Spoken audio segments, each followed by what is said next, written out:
What the fuck are you back there? Mama. Thanks, Keyhand. And with that, I welcome you to this BZ-74-1 review. A new tank for at least EU and NA, not Asia. There it was already a loot box tank, which is being sold during Tank Fest for in-game currency as well as real life money. So yes, it's a tank you can get for your Christmas gold. And you know what that means? Yeah, it's usually a tank which ain't that good. Get-go basically, we can say this meme is incredible accurate with the BZ-74-1. Because who wants balanced premium tanks in the game? Basically everyone, right? But who will play these tanks because they're balanced premiums? Nobody. And that is how I felt playing the BZ-74-1. Constantly playing against Zwillings, BZ-176s, SU-130PMs, Borasks. It ain't that fun, because all of these tanks are such uber premiums, they completely ruffle stomp your face in. Because this heavy tank has a little bit of an identity crisis, because it ain't really a heavy tank at all with its armor. But we get to that in just a bit. Because the tank though, what it has is not the best DPM, but it has really good mobility for a heavy tank, and it has, in my opinion, some incredible comfy gun handling tied to a 420 Alpha gun with decent pen on AP, and it has heat rounds, and its HE, I got baited way too much because it only has 61 pen and it tends to miss quite a lot. But I do believe the best course of action is that I simply showcase to you what this tank really can do with some gameplay clips. And we start our journey off on Fjords. And I was like, you know what? We can't play like a heavy tank. It ain't gonna happen, right?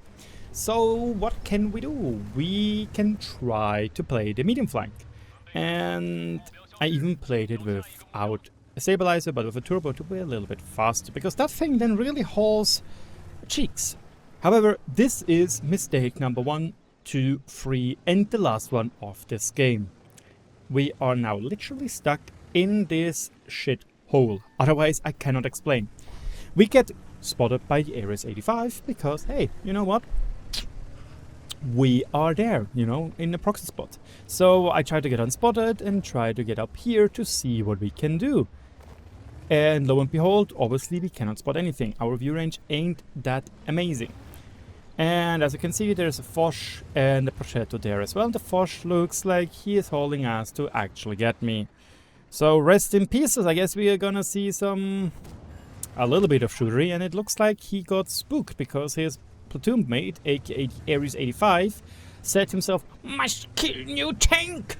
and died because of my teammates. So kudos to my teammates. I've decided to pull a little bit back, but again, you can see it's now 11 minutes in game. 3 minutes and we are still stuck in this poop hole. Because it took like 1 minute to get in here. And now the Foch finally reloaded, I assume, and wants to unga bunga YOLO us, which is really unfun. I tried to go a little bit in a side scrape. I have to keep an eye out on the E50 up there, and now he pushes. We get a nice shot into his tracks, get him detracked again. He decides to detrack us as well, and again for some reason. And yeah, I take that trade, guys. That's a 3-4-2 trade for a tier 8 TD, tier 9 TD, and now a Prosciutto is YOLOing. And you're like, what the hell? Raptor, didn't you say this tank ain't having no armor? How are they all bouncing? Well, you know, they generally are not aiming. Like, I'm sorry lads, how else am I supposed to tell you that? They simply ain't aiming. They need to aim a little bit better because the tank really doesn't have any armor. But I take it, we get the Prosciutto out with the help of the E50, and I get a tad greedy. I thought I still had time for the Foch. I am reloading an HE round to make it absolutely easy to finish this guy, but he was already reloaded. Gives us a massive high roll, and I should have just left the E50 peak. And lo and behold, what happens? We still can't leave this forsaken shithole. Like, genuinely, we can't get out. And there is now an E50, and obviously with a little bit of premium rounds, yeah, we're not gonna bounce anything on that turret. You will see in just a couple of clips. And now the Panther 88 is just peeking us, and I quickly want to showcase to you how that simple it actually is to pen this thing. Because this guy just literally drove out. You can see full force, full speed, auto-aimed us right dead center of the tank, and it just went straight through. I actually don't know where he hit. It tells me no armor, but I assume that's just a bug when it comes to hitting the gun mantlet. So we die here. Yay. 2200 damage ain't that good. The next map is the reworked Syrian Coast, and please let me know in the comment section below. Do you like the new Syrian Coast? Because I doubt you do. Judging by how many people are complaining about this map, it ain't good, chief. It really ain't good.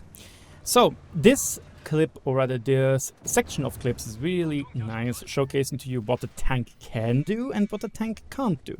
We were pretty quick to get into this position, and what you can see right here, aka horse HP and stabilizer, is my go-to thing because it's fast enough.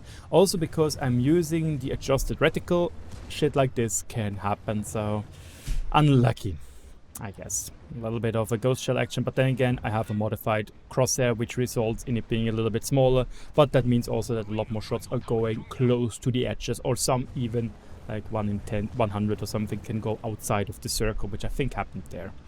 I don't know. It is what it is.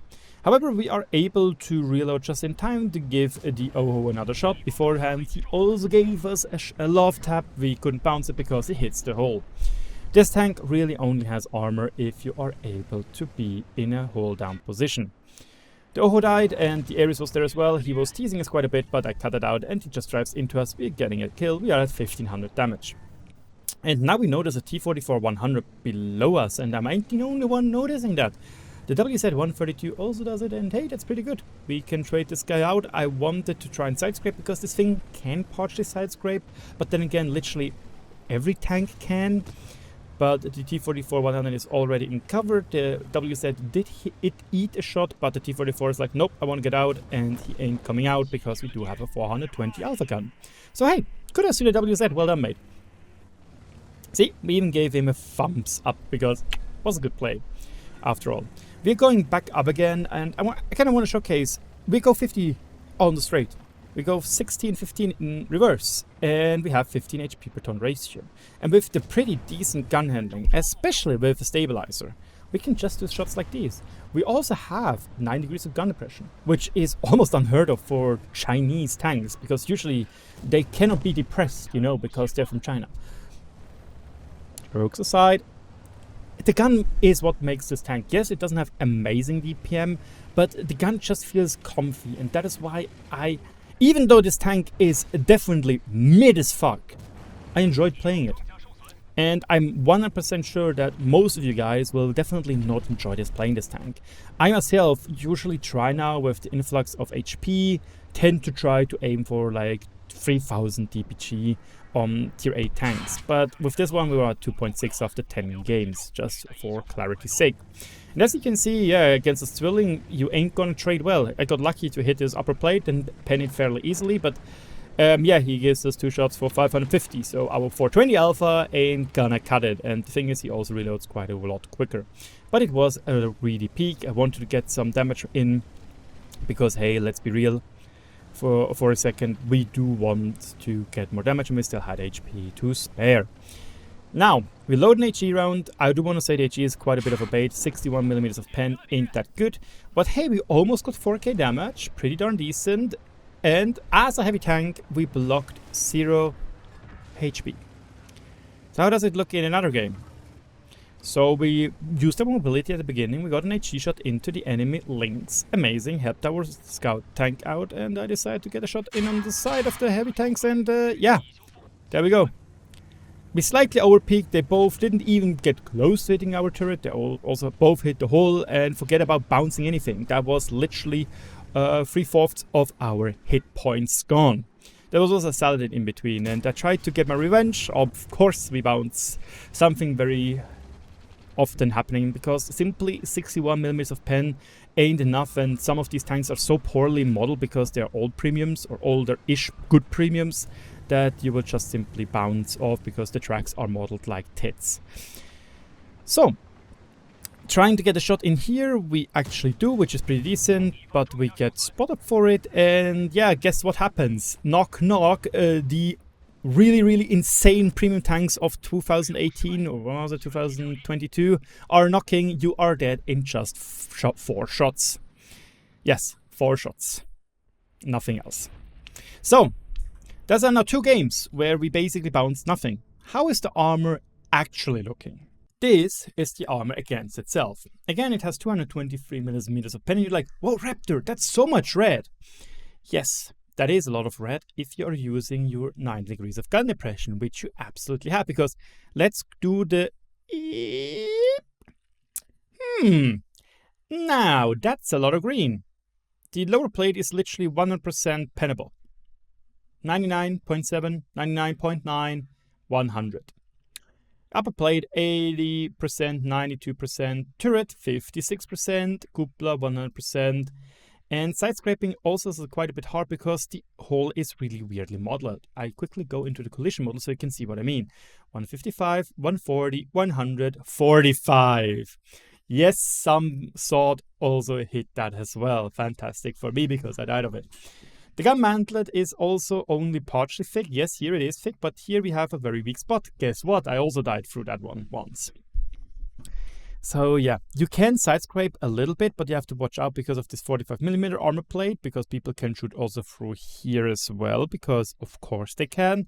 But the armor is 60mm in the side to 55, so you can bounce some stuff. If the enemy is shooting heat rounds at yourself, yeah.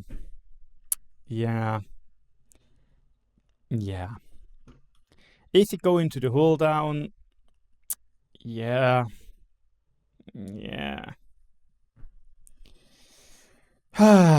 It makes it really difficult to play this tank. You really have to abuse the fact that you have pretty decent gun handling, but you can't really peek into enemies which are aiming there and you are sure they are shooting premium rounds. Because again, this is hull down. This is if you are straight on. They just spam straight through you.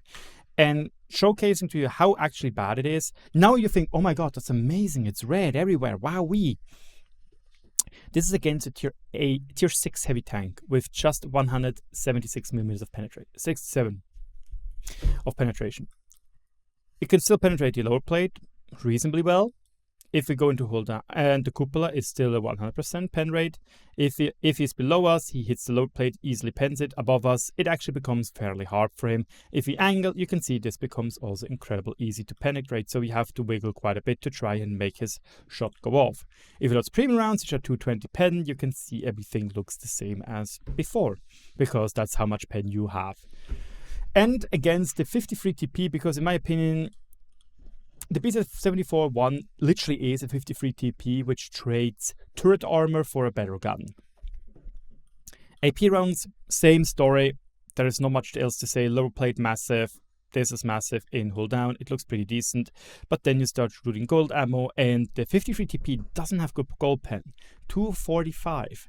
And still, beside the gun, pretty darn easy to penetrate. So where does this leave us? As already mentioned, this tank is, because it's probably being sold for gold, it ain't that good. You gotta spend some real money to get this tank, you know, not just your leftover gold from loot boxes. I still, again though, like the tank in the way that it ain't overpowered. It is a balanced premium, probably slightly underpowered. Could be a really good medium tank if it had like 5 kph more top speed and 2 kph more in reverse, but now it's a heavy tank and takes up a heavy tank slot. Needless to say though, I do believe that this tank will have some enjoyers which like to play this tank, which like seeing this tank, simply because it is fun. Because you don't play a brain dead tank, you know, you need to put thought into it. You are unreliable, your armor is woefully unreliable, but it still is fun because if you have a good game in it, it feels earned. It's not like, oh great, another 3.5k damage game and it's willing. Wow, I'm so amazing at this game. Ooh, wow, I carried another game in the Burrasque. Oh my god, it's so amazing. We love Burrasque. Wow. You know? And this is why I do believe people will have, or this tank will have, some fans. But again, if you don't have a lot of gold and you're not a person which is a tank collector, don't get this tank. With that, thank you so much for watching and hope you enjoyed this video. My name is RagingRaptor and I hope to see you around.